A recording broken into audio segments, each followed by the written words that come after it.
بسم اللہ الرحمن الرحیم۔ السلام علیکم ناظرین۔ ایک موچی کا حج۔ ایک مرتبہ حضرت عبداللہ بن مبارک رحمۃ اللہ علیہ حج سے فارغ ہو کر بیت اللہ میں سو گئے اور خواب میں دیکھا کہ دو فرشتے آپس میں بات کر رہے تھے، اور ایک فرشتے نے دوسرے فرشتے سے سوال کیا کہ اس سال حج میں کتنے لوگ شریک ہوئے اور کتنے افراد کا حج قبول ہوا؟ تو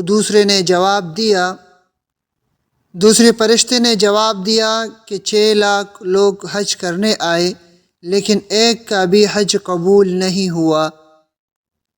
لیکن دمشق کا ایک موچی ہے جو حج کے لیے آیا بھی نہیں، لیکن اللہ تعالیٰ نے اس کا حج قبول فرمایا اور اس کی طفیل سارے حاجیوں کا حج قبول فرمایا۔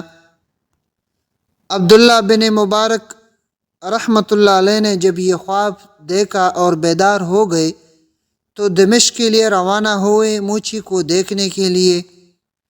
جب عبداللہ بن مبارک رحمۃ اللہ علیہ دمشق پہنچے اور موچی سے ملاقات ہوا تو موچی نے اپنا واقعہ کچھ اس طرح بیان کیا۔ اس موچی نے بتایا کہ بہت عرصے سے میرے دل میں تمنا تھی کہ میں حج کے لیے جاؤں گا، اور اس کے لیے 300 دینار بھی جمع کیے تھے اور اس کے لیے 300 درہم بھی جمع کیے تھے، لیکن ایک دن پڑوس میں کسی نے کھانا پکایا، اس کی بہت خوشبو آ رہی تھی، تو میری بیوی نے فرمائش کی کہ ان سے تم بھی مانگ لو کہ ہم بھی کھا لیں۔ چنانچہ میں پڑوسی کے گھر گیا اور اس کو کہنے لگا کہ آپ نے جو آج کچھ پکایا ہے اس سے ہمیں بھی کچھ دے دے۔ لیکن اس پڑوسی نے بولا کہ یہ کھانا آپ کے کھانے کے لیے نہیں ہے، کیونکہ میرے بچوں نے 3 دن سے کچھ کھایا نہیں ہے، اور یہ میں نے مردے گدھے کا گوشت بنایا ہوا ہے۔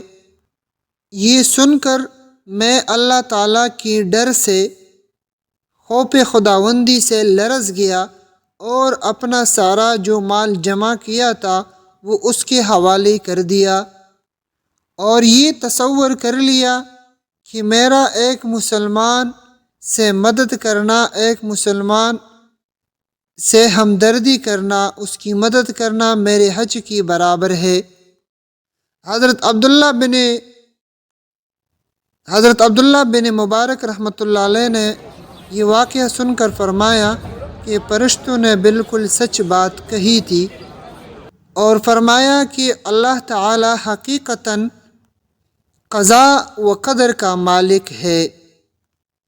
کتاب کا نام ہے تذکرۃ الاولیاء، صفحہ نمبر 123۔